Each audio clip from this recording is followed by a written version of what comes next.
Alan Pound. He is the managing director at Aculab. I first went to visit Aculab in the late 90s, and they're based out of the UK. And at the time, I learned all about how the company had transitioned from being a music production company to and making high-end audiophile gear into becoming a company that makes boards that allow products like voicemail to work.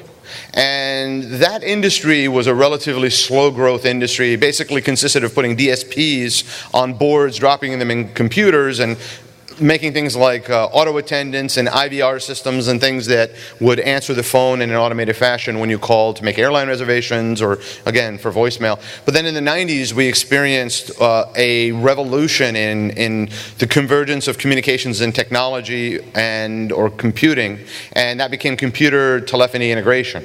And that market allowed telecom to really surge as products became less expensive and more flexible. How many people were in the telecom business and remember the CTI days or the computer telephony days?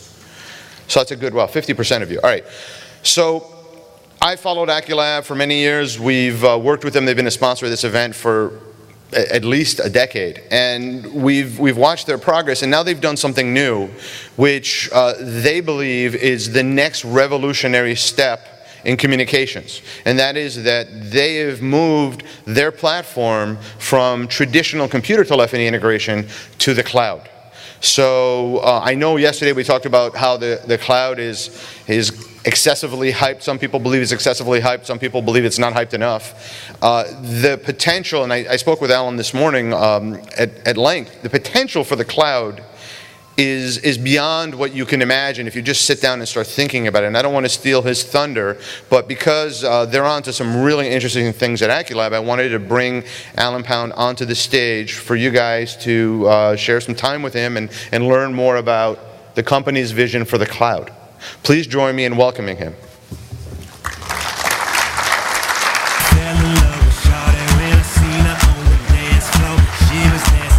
Good morning. Thanks very much for that build-up. I think definitely got something to live up to now. Right.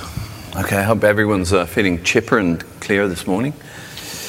But yeah, this is the keynote. So my expectation was not to be doing anything that was overtly product-based. So you'll understand when you'll see it's sort of covertly product-based. So it does hopefully have some general interest and general information. Bit about the company. Well, Rich has already done this in a way. Headquartered in Milton Keynes in the UK, and we've also got presence in a number of international locations. And we've been delivering enabling technology since about 1990. I'm the founder and what we call the managing director. And if you're wondering what that photograph is on that slide, someone who's a lot smarter than I am and rather irritatingly a lot younger than me, suggested that I ought to have some very nice, attractive photographs of attractive young people with headsets or with mobile phones, and that was de rigueur for these kind of presentations. So there she is, and I just wanted to get that out of the way really early. Enabling technology, so I mean it's fax, voice, data, various kinds, media, connectivity of various kinds, and we deliver APIs and software libraries, doing all the kind of things you need to do if you're going to deal with voice in whatever environment. So that's where I'm coming from, and that's the kind of thing. That's my that's the kind of environment that we're talking about, and how that might be moved into the cloud. And our customers typically are in a number of areas. I mean, they are fairly broad, but the large body of them fall into certain categories. So the cloud, that's the subject of the talk today. What is it? And there's a good idea, I think, to deal with that first. I mean, the cloud is hot. There's no doubt about that. I see that every day in my spam email box, and if I believe what I see there, the cloud is currently sexier than Viagra. It must be true. I've got the statistics to prove it. Cloud is an upsell and upgrade opportunity, and that's, I think, true in a number of ways, and I think some of the hype stems out of this. I mean, it's certainly an opportunity in the market to sell capabilities in a different way. So it's an opportunity for some market churn, some new sales opportunities, and new frontiers to go and conquer. But it's also, in a sense, an upgrade opportunity, because if you're a vendor of some kind of hosted product, you can take that hosted label off your product. You can put the word cloud on there, and instant product development, just like that. Zero development costs, but it's really just the same thing. This is an opinion. It's my view that the cloud is the natural destination of many current technologies and services. And for me, I'm absolutely certain that our technology, that's where the whole thing's heading, and that's where we need to be going, and that's where the opportunity in the future, the growth opportunity, is going to be. And there's a few exceptions. I'll talk about them. So what is the cloud? I mean, is cloud outsourcing? It's usually outsourcing. Is it hosting? Yes, it's usually hosting. If you look at that, then it's nothing new. It's just more of the same, but there's some spin on it, and there's some new buzzwords. Can that really be true? If it were true, then it wouldn't be anything at all, and nobody really would have any interest. There would be nothing. And now I think, taking a more positive approach to the same question, there's a number of elements. I think certainly it implies providing services over the internet, over network connections, and software as a service, platform as a service, infrastructure as a service, and it implies also delivered via the net, and it implies pay for use. I think that's kind of expected. The important part is it's OPEX rather than a CAPEX, and I think this is a fairly significant element, that you don't have to make use of speech processing and telecommunications in a cloud environment. You're not looking at installing lots of equipment, this traditional way of going about things, lots of servers and specialized telecoms equipment, getting trunks in, all the maintenance agreements, and that's the other thing, is if you've got a serious service that needs to run 24/7, then you've got to think about power backup. It's not just uninterruptible power supplies. They only last a certain amount of time. You've got gen sets, you've got people looking after them, maintaining them, make sure they work when you need them. And if this system has to keep working over the weekend, which most of these things do, then you've got to have staff on hand. Something, alarm goes off somewhere, they've got to be there to sort it out very quickly. Cloud, for me at least, implies a full cloud stack. And I think this, in the sense, this is the most contentious statement I've made on this slide. But I'll talk a little bit more about that. But my view is also that cloud is a disruptive technology. And that's disruptive technology in the context of the Clayton Christensen book. And I'm sure everyone's heard about that, read it. If you haven't at least heard about it, I don't know where you've been for the last 10 years, but you can certainly find out by going on Google and putting those disruptive technology in there and following the breadcrumbs, and it's certainly an important thing to understand, and has been for some time, frankly. So, full cloud stack. I mean, this is just a very simple diagram of, at the top, you've got application software sitting on a platform, sitting on some sort of infrastructure, and the infrastructure is basically virtual machines. This is Amazon and Rackspace and a number of people in that space providing virtual machines as a service, an infrastructure as a service. It may be that the next layer up, that you only see the offering as a platform as a service, which might be a web application platform like Google Application App Engine, or the Microsoft Azure product, and then at the top end, the thing that the actual consumers consume, which is the software service at the top level. And often those different layers are all distinct layers. But even if you're really providing a product at the top level, it's my view that you really ought to be consuming the same kind of elements, outsourced elements and underneath. Because if you're interested actually in a bit of bear baiting, I mean, one way of going about this is to find businesses that are offering outsourced services, so software as a service, and just ask them, how's it hosted? And if you hear, okay, well, it's on Amazon, whatever, you say, that's fine, you move on. But they say, well, if we host it ourselves, and then you can ask the question, well, why aren't you using a fully outsourced infrastructure? And usually, with X, whatever it is, in the cloud, you can't get some other factor, one of these things typically, or maybe something else. And the problem with that, you could say, well, why does it matter? If you're providing software as a service, as long as you're delivering that as a service, why does it matter how it's hosted? And I think one of the things is if you're buying a service from someone who doesn't actually believe in the nature of outsourcing of cloud hosting, then they don't really believe in, as a part of that cloud hosting community, they don't really believe in the product that they're offering, in a sense. So I suppose at that point you can be certain you really are talking to a salesman. But so the benefits, I think, of really occupying, really being a participant in the full cloud stack, even if you're sitting right on the top, why you should be using all the elements underneath. Product integrity, I mean, that's not in itself a benefit, although it might give you a warm feeling. I mean, that's really referring to the previous slide. You do actually eat your own dog food, in a sense. But the scalability thing, you only actually draw on the resources that you need when you need them. Ubiquity. Certainly, I'm very familiar with the platform that we're using, which is the Amazon platform, and they've got currently 4 separate regions. And we've got, at the moment, we're using 2 separate regions, one in the EU, one on the east coast of the USA. If we want to raise a system on the west coast or in the Far East, it's a work of a few seconds to set that up. A couple of minutes later, the whole thing is operating. So we can get reasonably geographically close to the markets that we're serving. And locality, I mean, that's a bit of the same but different.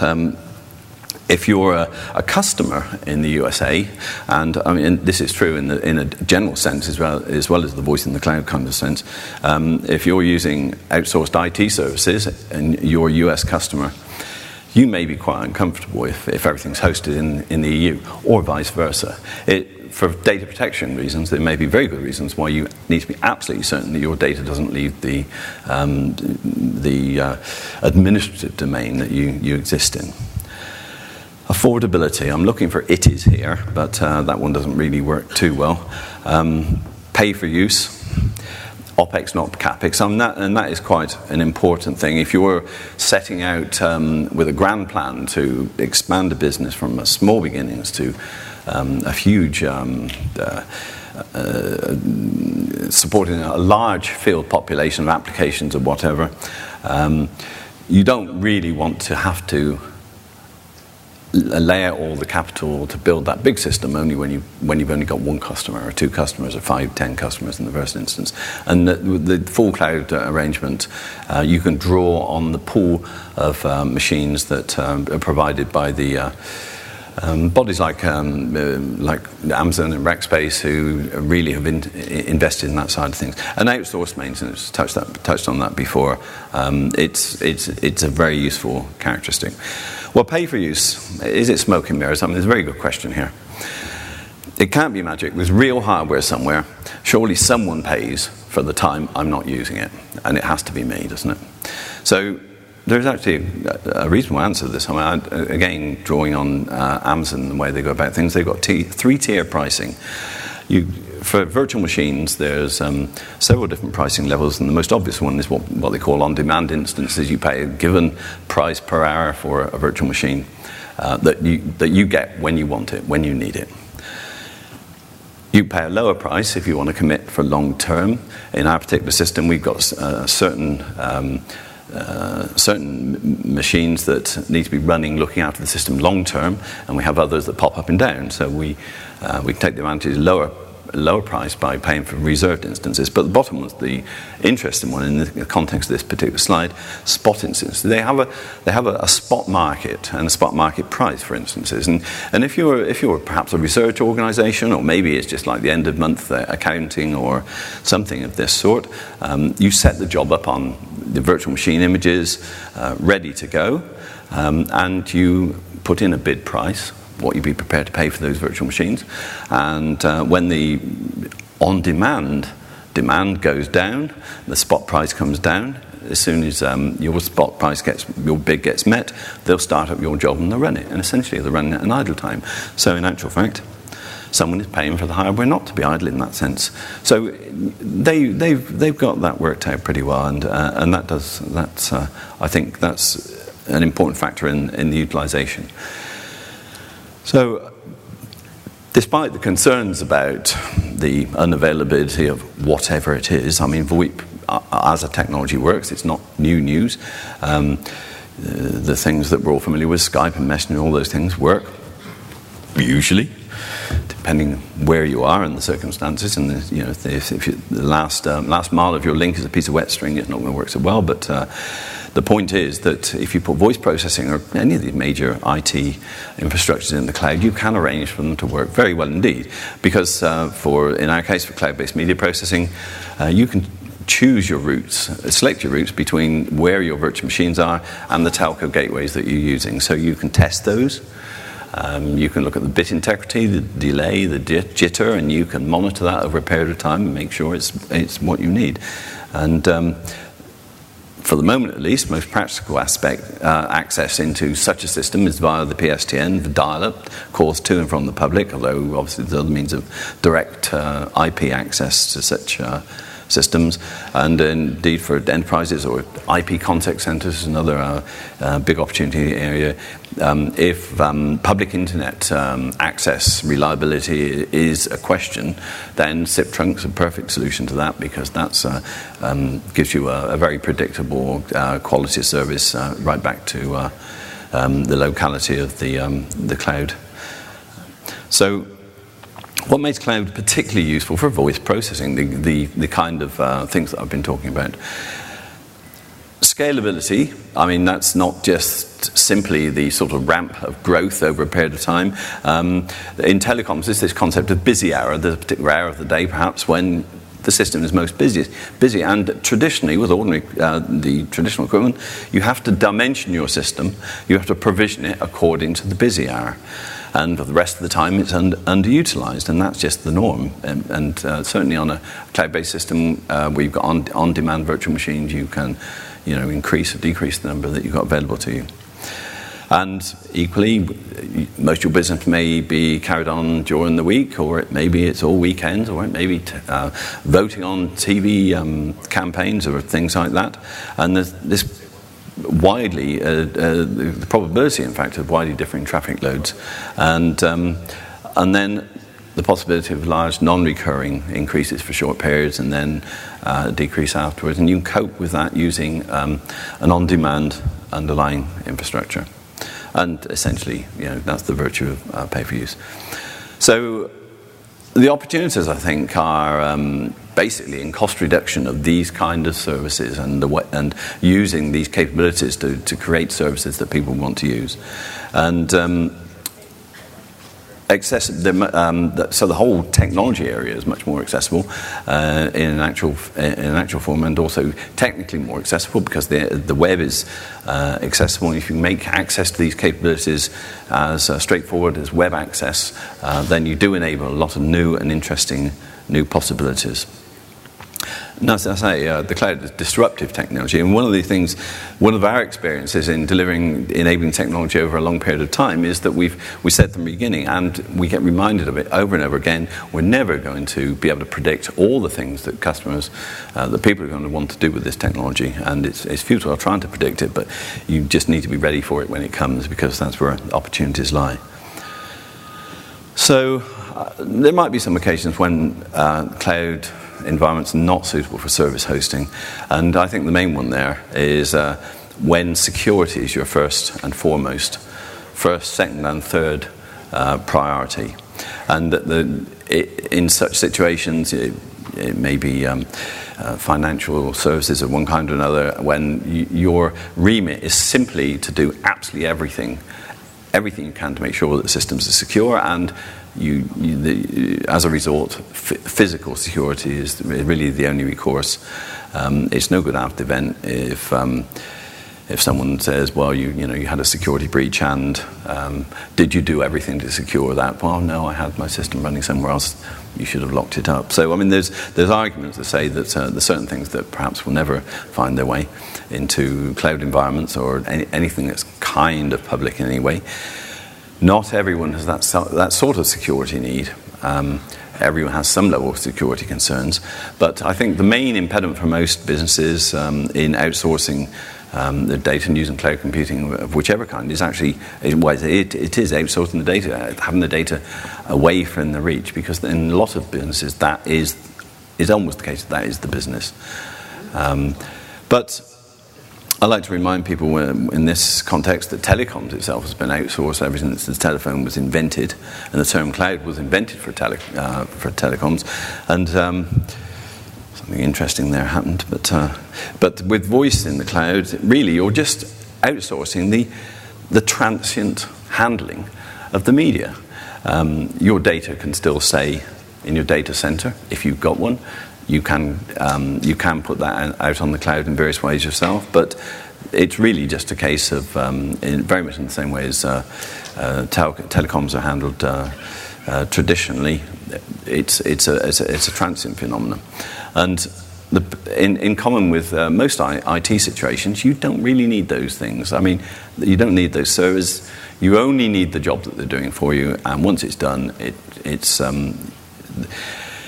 And I think it's absolutely true that owning large server farms and whatever, that in itself really rarely adds any value to your business. It's what that is doing for you that is the important thing. So this, I feel, is probably the most interesting slide. So I'll sort of dwell on it a little bit. I don't believe there's a pointer here. Oh, there is a pointer. Without a battery, maybe. But so I'll have to talk my way across. As I say, we're basically we're living in the Amazon cloud. On the right-hand side there's we make use of the Amazon bulk storage, cloud-based bulk storage, and there's a number of challenges when moving into a cloud environment, and one of the things is the characteristics of that kind of storage. It's not a file system as most people would understand it. It does have some great characteristics. 5 nines is what's often quoted as sort of telco level reliability. Amazon's backing store, the simple storage subsystem, has got 11 nines of persistence. They store all the data in at least 3 geographically distinct places. Now, this does affect latency, so that's the challenge. You get benefits and you get some downsides, but if you can deal with that, then that very much works for you. At the bottom of the center cloud, there's a high availability cloud controller that simply is looking after the population of media servers, and when the traffic level reaches a certain point, it'll spin up a new media server. When it goes down to a certain point, it'll basically divert the traffic and bring the number of media servers down. And to the left of that central cloud area is the ingress and egress proxy. And that's made highly available by redundancy techniques. What I haven't drawn on here is the sort of extent of the Amazon cloud, but it's kind of halfway between what's labeled the Aculab cloud and the public internet. You can see down at the bottom left there's the potential, and in fact very much what we do is use a number of different telco gateways in a number of different locations, and you can get diversity and according to the best routes for certain purposes. And some telcos provide inbound, some telcos provide only outbound and in different places, and it's quite straightforward to work with those things. Of course, there is direct IP access into the cloud directly to the ingress proxy. There's a developer's web portal which allows people using this. It's an inherently multi-tenanted system, so a lot of different people can use this service platform without knowing others are there. But the developer web portal allows them access to their assets on the cloud, recordings, voice prompts, logs, and all those kind of things, and the ability to set up inbound and outbound services. And there is also web services access into this area too. So programs, as a matter of course, can recover recordings or put new recordings up there. And the top left, the green box on the top left is what I was referring to as those are the user application servers, and co-located with data. And essentially that's the very top left. The two green items there are seem to be customer premises sited. So that really is just simply a server, and the traffic goes in and out of the cloud. All of the media processing handled in the cloud, or indeed that could be pushed, as shown by the other green box. That could be cloud hosted independently. So another kind of techie aspect of this, I mean, the point is, I think, when you're designing for an environment like this, there's some aspects to it that you can take advantage of, and it brings you real benefits, and there's some other things that are challenges. And this is one of the things that interesting in terms of a benefit. This is a few slides to do with scaling the virtual machines. So imagine you start off with 3 virtual machines running, and you need to increase the capacity. You fire up another one. You add that one to the map, so the ingress proxy starts sending the traffic to that additional server. So you've scaled up. Subsequently, you might want to scale down. So you take one of the media servers off the map, and usually it's the oldest one. It doesn't get any new traffic, and if you assume that each telephone call lasts 2 minutes, of course that never happens, but I mean, if you assume that after 2 minutes, that left-hand media server will be completely idle, and it can be taken out of service. So we don't actually usually take them out of service immediately, because basically you pay for these virtual machines by the hour, so we wait till the back end of the hour and then get rid of it, because we might need it again during that hour, so some practicalities. Another interesting thing is it may be that, of course, we never ever have any bugs in our software. Never happens. But when it does, we may have a new, or maybe just some additional features. So instead of spinning up a virtual machine that's got the old software, we can put new builder software on there. And in fact, if we over-provision the number of virtual machines, the cloud controller will simply retire the oldest one. So in that way, you can just sort of roll over your software, and it just happens, and nobody would ever notice. So essential points. I think the full stack, using the entire length and depth really of the cloud opportunity, right down to the infrastructure as a service on hosted virtual machines, delivers cost and scalability and maintenance benefits all the way down the delivery chain. Everyone gets the benefit of that, because it is a cost saving in the way it operates. You don't have to outsource your data or your application logic. You can retain that should you choose to do so. And certainly because the whole thing is a matter of designing for an environment, and because this is a new idiom, we've taken the approach, and we've kind of torn up our rule book and started again. We've written the whole thing in very productive, modern, high-level languages, and the APIs and the way you control these things are in these high-level languages. And the languages I'm talking about, things like C# and Python, things like that. I mean, they're sometimes described as scripting languages, and if you go on Wikipedia says that scripting languages are lightweight programming languages. There's nothing lightweight about C# and Python. They're full, really excellent environments to be programming in, and very productive. And it's certainly possible to have traditional synchronous programming models and web services styles of asynchronous programming models. As I say, the recommendation I would make is design for the cloud and leverage the advantages and deal with the challenges and the differences. And there is certainly a lot of advantage to having that environment. So winding up, I think, voice in the cloud, it is a disruptive technology. There's lots of opportunities if you get it. If you don't get it, the cloud could rain on your parade. So really, I hope you found that a little bit interesting, at least. And just before I take questions, I really would like to thank Rich Terrani and his people for another great show. I mean, they've been very supportive to this industry over the years, and very supportive to us, and I'd really just like to thank him for that. And yeah, questions?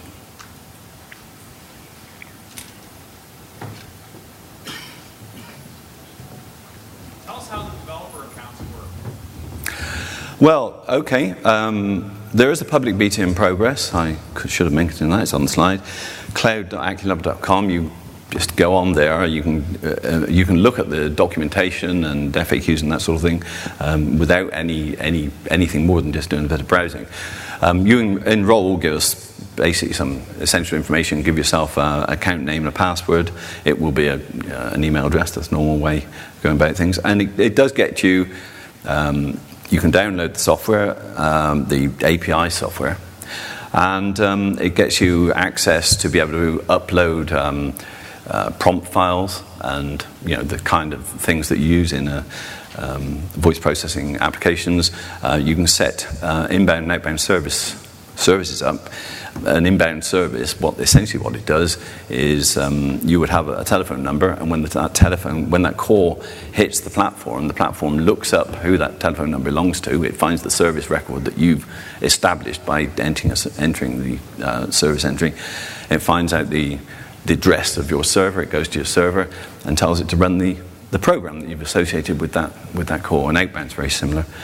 But at a developer level, we've provisioned a number of numbers, I don't know, 10, 12 numbers or so, across the EU and across the USA as well. And we're very happy to provide some further numbers if there isn't one that's close to you. And basically, you can call into that. You can call in and use that number free, just for whatever the cost of making that call is, to access the platform and access your application. You can test it out. So with no actual commitment at all, really, apart from just setting up an account in the first instance. In due course, when we get to the next stage, there will be the ability to sign up and acquire numbers of your own. And then you'll be able to make outbound PS10 calls as well as the other thing, because obviously that invokes some charges. So, that's how that will move on. Thank you very much, Moshe. Okay. Well, I will be on booth 617 down on the exhibit hall, and if anyone wants to, when they've come up with a huge list of questions, inevitably it will occur to you as soon as I leave the stage, then you come and talk to us and talk about, have a look at some of the software if you want to, and take it further if you feel fit. I hope that's been of some interest. Thank you very much.